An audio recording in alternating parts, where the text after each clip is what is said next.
Hello friends, good morning. কেমন আছো তোমরা? আশা করি তোমরা ভালো আছো, সুস্থ আছো। Welcome to my channel lifestyle manual. আজকে আবার চলে এসেছি তোমাদের সাথে একটা নতুন ব্লগ নিয়ে। আজকে আমরা বানাচ্ছি কাঁচা মরিচ আর ধনে পাতা দিয়ে মটন কষা। চলো দেখি কি কি লাগছে। আজকে হচ্ছে ধনেপাতা আর কাঁচা লঙ্কা দিয়ে মটন কষা। এখানে 4টে পেঁয়াজ নিয়েছি, 20 থেকে 22টা মতন কাঁচা লঙ্কা, ঝালটা নিজেদের স্বাদ অনুসারে, কিছুটা 50 গ্রাম মতন ধনেপাতা, 2 ইঞ্চি আদা আর 2টো রসুন। এগুলোকে আমি সব পেস্ট করে নেব। এখানে মাটনটাকে আমি পেঁয়াজ, সর্ষের তেল আর নুন আর হলুদ দিয়ে ম্যারিনেট করে রেখেছি। টমেটো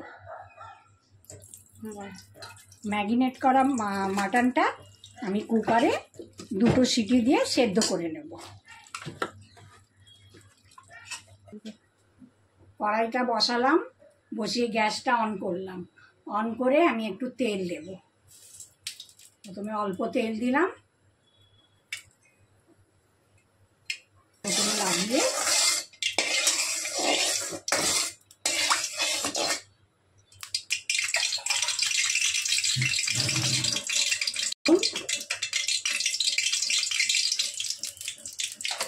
একটু হলুদ দিলাম তেলের মধ্যে।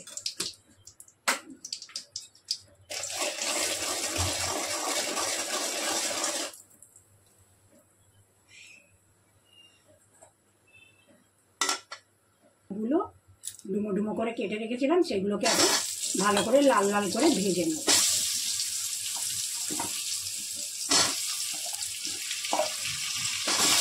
এগুলো ভালো করে লাল লাল করে ভেজে নেব।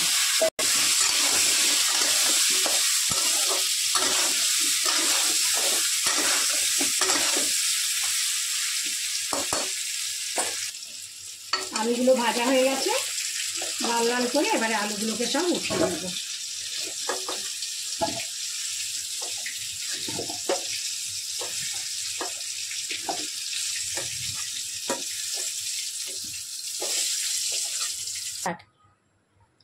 কড়াইয়ে তেল দিলাম আর 1 চামচ মতন ঘি দিয়ে দিলাম।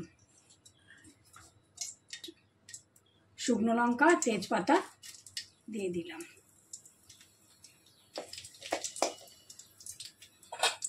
চিনি দিলাম।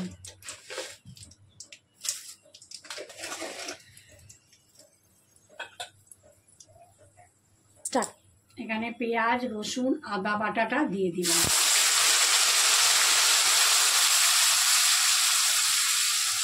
খানিকক্ষণ একটু নাড়াচাড়া করবো।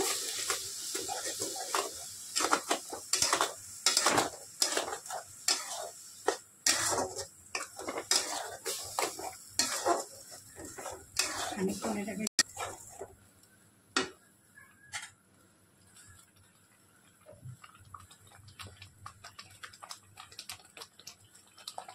ধনে পাতা আর কাঁচা লঙ্কা বাটাটা দিয়ে দেবো।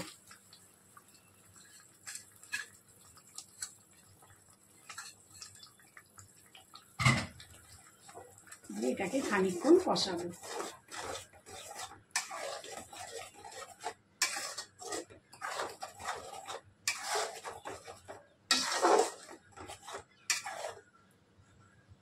আদা, রসুন, কাঁচা লঙ্কা, ধনে পাতা দিয়ে একটু কষালাম।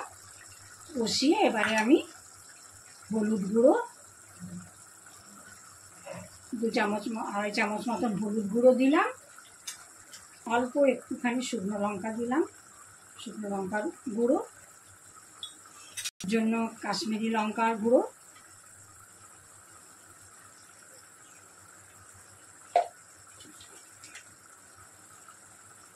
এক চামচ মিট মশলা,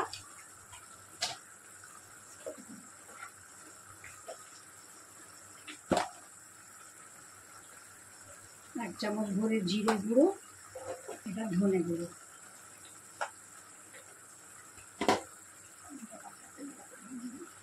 বলো, এগুলো সব দিয়ে ভালো করে কষাবো যতক্ষণ না তেল ছাড়ছে।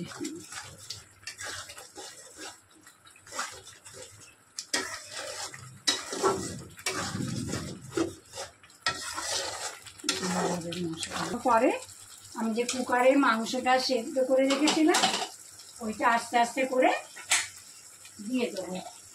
বলো, এবারে মাংসগুলো যে সেদ্ধ করেছিলাম কুকারে ম্যারিনেট করে ওইটাকে এখন এই মশলার মধ্যে সব দিয়ে মাংসটা কষানো হয়েছে। এবারে আলুগুলো যে লাল লাল করে ভেজে রেখেছিলাম ওইগুলো দিয়ে দিলাম, দিয়ে আবার একটু ভালো করে কষাবো সব মাংস আর আলু। বন্ধ করে নিই।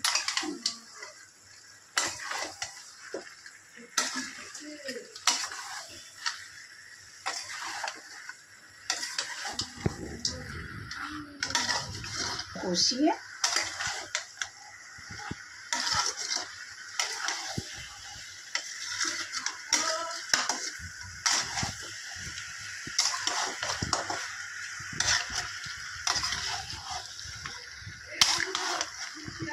আমার কষানো হয়ে গেছে। জল করে রেখেছিলাম ওই গরম জলটা, কুসুম গরম জল, ওটা মাংসের মধ্যে দিয়ে দেবো সিদ্ধ হওয়ার জন্য।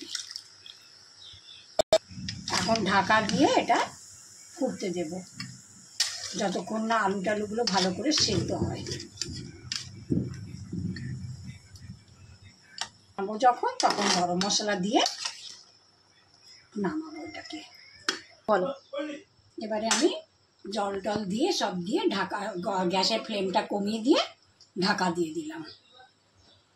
এটা যখন সেদ্ধ হয়ে যাবে, কষা কষা হয়ে যাবে, তখন গরম মশলা দিয়ে এটাকে নামিয়ে নেব। আর এখন আমি এই করলা ভাজা করব।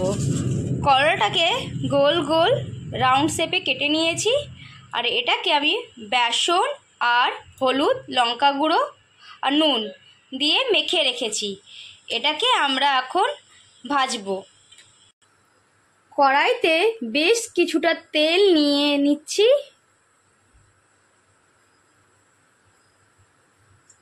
দেখুন তেলটা ভালো করে গরম হয়ে এসেছে।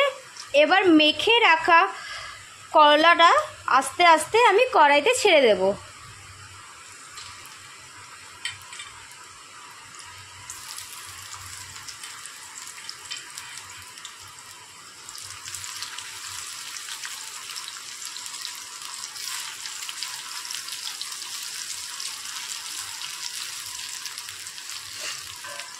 এবার গ্যাসের ফ্লেমটা আমি একটুখানি লোই রাখবো।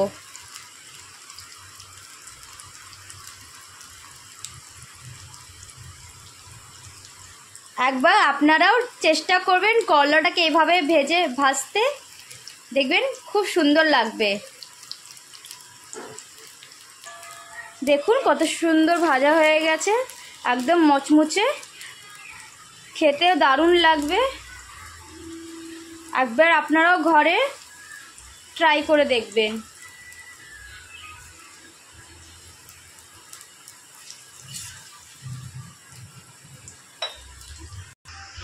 আমাদের রেডি হয়ে গেছে করলার চিপস।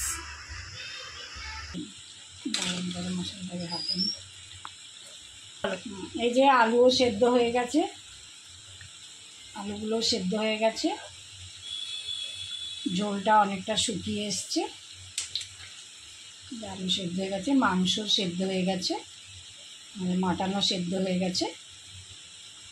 একটু গরম মশলা পাউডার দিয়ে দিলাম, মশলা পাউডার দিয়ে দিলাম, হয়ে গেল। এবার একটু 5 মিনিট ঢাকা দিয়ে গ্যাসের ফ্লেমটা বন্ধ করে দেব।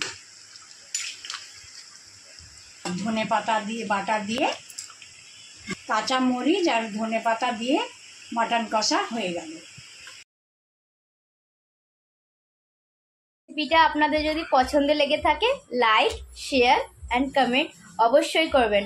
আর হ্যাঁ, আর পাশে থাকবেন।